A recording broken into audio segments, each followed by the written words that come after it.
Welcome friends. Today I am going to teach here about the chemical reaction and its equation.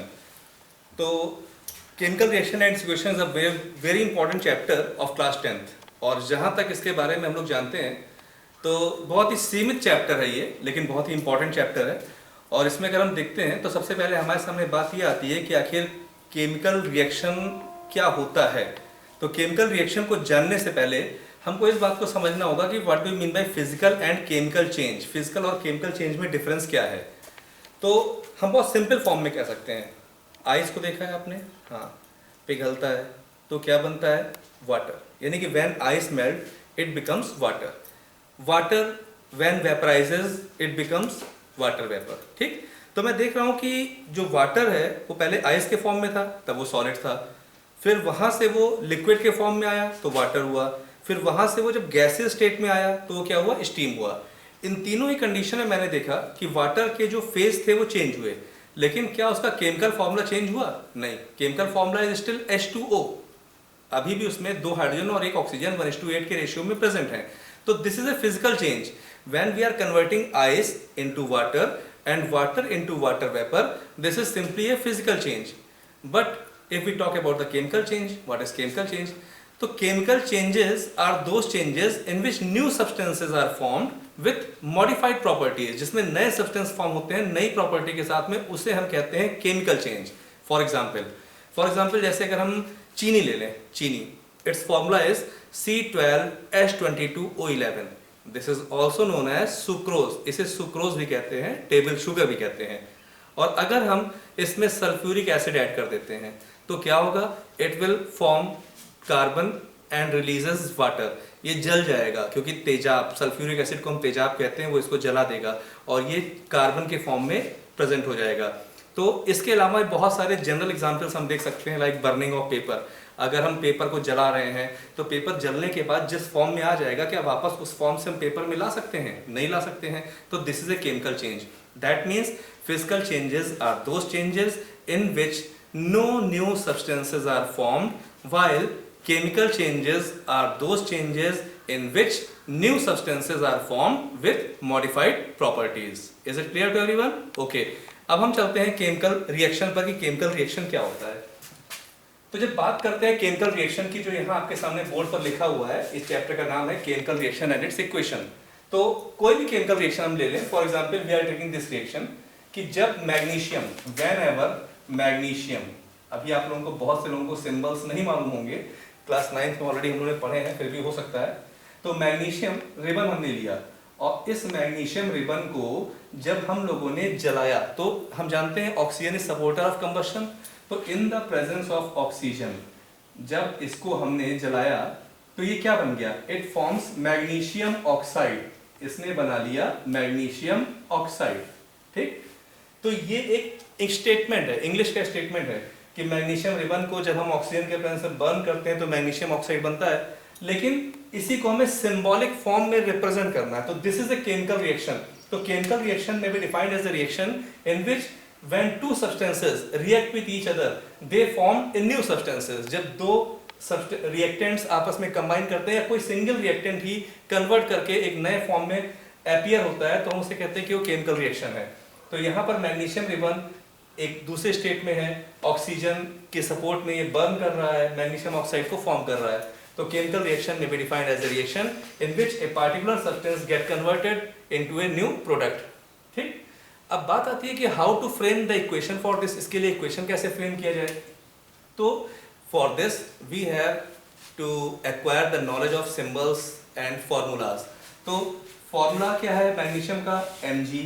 Since it is in the solid form तो हमने क्या लिखा है यहाँ पे, S लिखा। ये किसके प्रेजेंस में चल रहा है, ऑक्सीजन के, O2। O2 is a gas, ये एक मॉलिक्यूल है और इसके फॉर्म में ये आपस में क्या हुआ, दोनों रिएक्ट कर रहे हैं। अब रिएक्शन करने के बाद यहां पर जो बन रहा है मैग्नीशियम ऑक्साइड, उसका फॉर्मूला है MgO। लेकिन there are 2 types of equation, one is skeletal chemical equation and one is balanced chemical equation. This is skeletal chemical equation. ये एक ढांचा वाला केमिकल इक्वेशन है। स्केलेटल का मतलब जहां पर हम ये कह सकते हैं कि amount of reactants are not equal to the amount of products. May और मे नॉट भी, दोनों हो सकता है। ये भी हो सकता है कि रिएक्टेंट्स और प्रोडक्ट्स के जो मॉलिक्यूल्स हैं वो बराबर हों, और ऐसा भी हो सकता है कि दोनों अनइक्वल हो। और हम यहाँ पर देख पा रहे हैं कि मैग्नीशियम इज 1, यहाँ पर भी मैग्नीशियम 1 है, बट हियर ऑक्सीजन मॉलिक्यूल, यहाँ पर 2 ऑक्सीजन के एटम्स हैं और यहाँ पर सिर्फ 1 ऑक्सीजन का एटम है। ऐसी कंडीशन में now we have to balance the chemical equation, हम लोगों को केमिकल इक्वेशन को बैलेंस करना होगा। Why we balance the chemical equation? We balance the chemical equation according to the law of conservation of mass. Law of conservation of mass के हिसाब से हमें chemical equation को बैलेंस करना होता है। Actually we know, जैसा कि हम लोग जानते हैं कि who is the father of chemistry, तो father of chemistry अगर हम बात करते हैं तो he is Lavoisier, ठीक है, father of the chemistry is known as Lavoisier, और इन्होंने ही लॉ दिया था law of conservation of mass, and according to law of conservation of mass, total mass of the reactants, remember, according to the law of conservation of mass, total mass of the reactant is always equal to the total mass of products। ठीक, ये हम दूसरे शब्दों में कह सकते हैं, mass of the reactants and mass of the products are always conserved during a chemical reaction। किसी chemical reaction के समय जो reactant और product का mass है वो बराबर होना चाहिए, जो यहाँ पर नहीं है। और जब तक हम इसको बैलेंस नहीं करेंगे, this equation is not perfect because we are unable to solve most of the numericals based on the stoichiometry। ठीक है, तो इसी तरीके से कैसे हम एग्जाम्पल एक शो कर रहे हैं आपको। और फॉर एग्जाम्पल जैसे अगर हम देख रहे हैं यहाँ पे nitrogen, it is a gas treated with hydrogen, it is also a gas forming ammonia, it's formula is NH3 which is also a gas। ठीक, अब नाइट्रोजन का एटॉमिक मास कितना होता है? 14, ठीक, मल्टीप्लाइड बाई 2, ठीक, plus hydrogen 1 multiplied by 2, nitrogen का मास 14 plus hydrogen का 1 मल्टीप्लाइड बाई 3, क्योंकि जो उसके नीचे नंबर होता है उस नंबर से उसका एटॉमिक मास मल्टीप्लाई होता है। ठीक है, अब ये हो गया 28 प्लस 2 गिव्स 14 प्लस 3, ठीक, ये हो गया आपका 30 और इधर कितना हो गया आपका 17। तो we are able to observe that LHS is not equal to RHS। यहाँ पे LHS RHS के बराबर नहीं है, इसका मतलब this equation is not valid। We have to balance the following chemical equation। हमें इस chemical equation को बैलेंस करना पड़ेगा। ठीक, तो उसके लिए हम क्या करेंगे? यहाँ पर 2 नाइट्रोजन है, यहाँ पे 2 हाइड्रोजन है, यहाँ पर एक ही नाइट्रोजन है बट हाइड्रोजन 3 है। ठीक है, तो बैलेंस करने के लिए हमने क्या किया? We applied 2 in front of ammonia। हम अमोनिया के आगे 2 अप्लाई कर रहे हैं। क्या अप्लाई कर रहे हैं? 2।